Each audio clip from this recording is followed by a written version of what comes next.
프레젠테이션 1이란 이름으로 아무것도 없는 빈 슬라이드 한 장이 생성이 되어 있는데요. 1번 슬라이드가 선택이 된 상태에서 엔터키를 눌러보겠습니다. 엔터키를 클릭한 횟수만큼 비어있는 새로운 슬라이드들이 추가가 됩니다. 슬라이드를 추가하는 다른 방법으로는 홈 탭에 새 슬라이드를 눌러도 되고요. 아니면 삽입 탭에 이 슬라이드 그룹의 새 슬라이드를 클릭하셔도 됩니다. 특정 슬라이드를 제거하고 싶다면 해당 슬라이드 번호를 선택을 하시고 딜리트 키를 누르시면 됩니다. 만약 여러 장의 슬라이드를 한 번에 지우고 싶다면 쉬프트 키나 컨트롤 키를 활용해서 다중 선택을 하면 되는데요.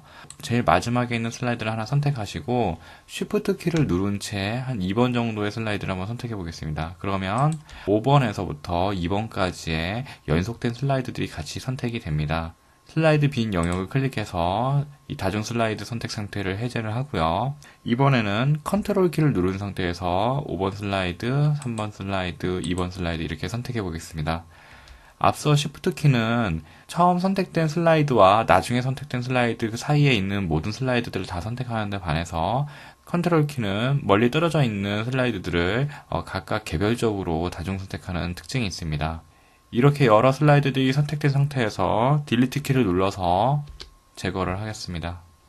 현재 2번 슬라이드의 텍스트 개체 틀 안쪽에 보시면 우측 상단에 스마트 아트 그래픽 삽입이라는 아이콘이 있습니다. 이것을 한번 클릭을 해보시면요. 스마트 아트 그래픽 선택 상자가 나타나는데요. 이곳에서 여러분 마음에 드는 스마트 아트 스타일을 하나 선택하고 확인을 눌러보겠습니다. 선택된 스마트 아트 개체가 들어온 것을 알 수가 있는데요. 현재 이렇게 아무것도 없는 슬라이드 상태에서 하나의 개체를 가져오는 작업을 한 뒤에 제가 원하는 이름으로 저장을 해보겠습니다. 가장 쉬운 방법으로는 빠른 실행 도구 모음에 있는 이 저장 버튼을 눌러도 되겠지만 저장을 하는 가장 정석의 방법은 파일 탭에 저장 항목을 클릭하는 겁니다. 이곳에서 여러분이 웹 공간에 저장하고 싶다면 이 스카이드라이브 항목에서 저장을 하셔야 되고요. 여러분 컴퓨터에 따로 폴더를 만들어 두고 저장하고 싶다면 이 컴퓨터를 선택을 하시고 여러분이 저장을 원하는 폴더명을 선택하시면 됩니다. 만약에 근래 들어 작업한 폴더가 이 우측의 최근 폴더에 나타나 있다면 그것을 선택해서 바로 그 해당 명령으로 들어가셔도 되는데요.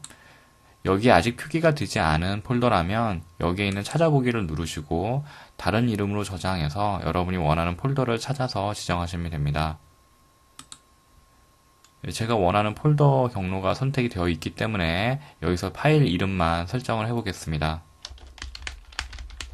이런 식으로 제가 파일 이름을 적용했고요. 파일 형식은 기본으로 설정되어 있는 파워포인트 프레젠테이션 형식을 그대로 사용하겠습니다. 저장 누르겠습니다. 현재 문서 작업이 저장이 되었고요. 한번 파일에 닫기를 눌러서 현재 열려진 파일을 닫아 보겠습니다. 방금 전에 작업했던 파일을 열어보기 위해서 파일에 열기를 가보시면 일단 이 컴퓨터에서 그 폴더를 찾아서 가져오지 않았더라도 이 최근에 사용한 프레젠테이션이라는 항목에 여러분이 근래 들어 사용했던 작업물의 목록이 나옵니다. 지금 방금 전에 작업했던 처음 작업이 여기 있는데요. 만약에 이 파일이 앞으로도 자주 업데이트가 될 파일이다 하시면 여기에 있는 핀 부분을 이렇게 클릭을 해서 가장 상단에 고정해 놓고 언제든지 이곳에서 바로 클릭해서 그 해당 파일을 불러올 수도 있습니다. 여기서는 다시 핀을 눌러서 고정시키지는 않고요. 이 컴퓨터 부분을 선택을 하고 여러분이 방금 전에 작업을 했기 때문에 저장했던 그 경로가 여기에 있는 것을 볼 수 있습니다. 이 폴더 자체도 여러분이 여기에 있는 핀을 선택을 해서 고정을 할 수가 있겠죠. 일단은 여기에 있는 최근에 저장한 폴더를 여시고 그곳에서 방금 전에 저장했던 처음 작업 부분을 열기 해보겠습니다. 2013 버전의 특징인데요. 바로 전에 작업에서 여러분이 슬라이드 2번을 열었기 때문에 슬라이드 2번 파일을 몇 월 며칠 몇 시에 마지막으로 읽었다라고 나타나고 있습니다.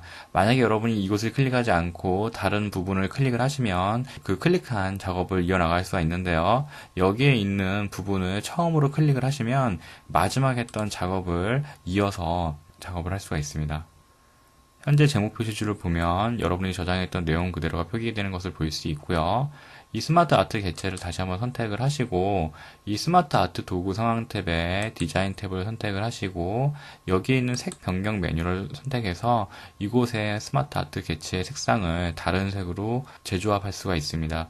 이것을 한번 클릭을 해보겠습니다. 이렇게 색을 변경했고요. 이곳에 있는 스마트 아트 스타일을 선택을 해서 여러분 마음에 드는 스타일을 선택해서 적용을 해보겠습니다. 네, 이렇게 스마트 아트 그래픽 개체에 3D 효과를 한번 적용을 해봤는데요. 현재 어떤 작업 결과를 다시 저장을 해보려고 합니다. 방금 전에는 이 저장 명령을 적용을 할 땐 바로 다른 이름으로 저장 상자가 나타났었는데요. 파일에 저장을 눌러보시면 이전과 다르게 다른 이름으로 저장 상자가 다시 나타나지 않습니다.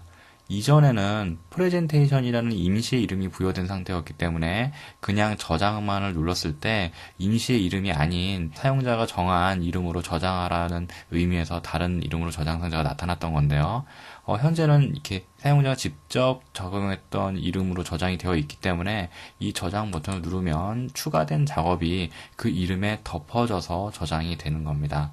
만약 이 개체를 선택을 하시고 디자인에서 색을 이렇게 바꾸시고요.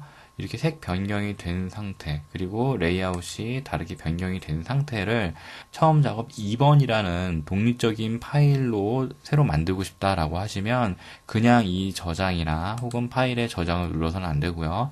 다른 이름으로 저장을 누르셔야 됩니다. 다른 이름으로 저장, 컴퓨터, 여러분이 저장하려는 그 폴더를 선택을 하시고요. 이번에는 2번이라는 이름으로 형식은 그대로 유지하고 저장을 눌러보겠습니다. 변경이 되면서 변경된 작업용으로 바뀌는 것을 볼 수가 있죠. 이런 식으로 간단하게 슬라이드를 생성하면서 저장하는 과정들에 대해서 살펴봤습니다.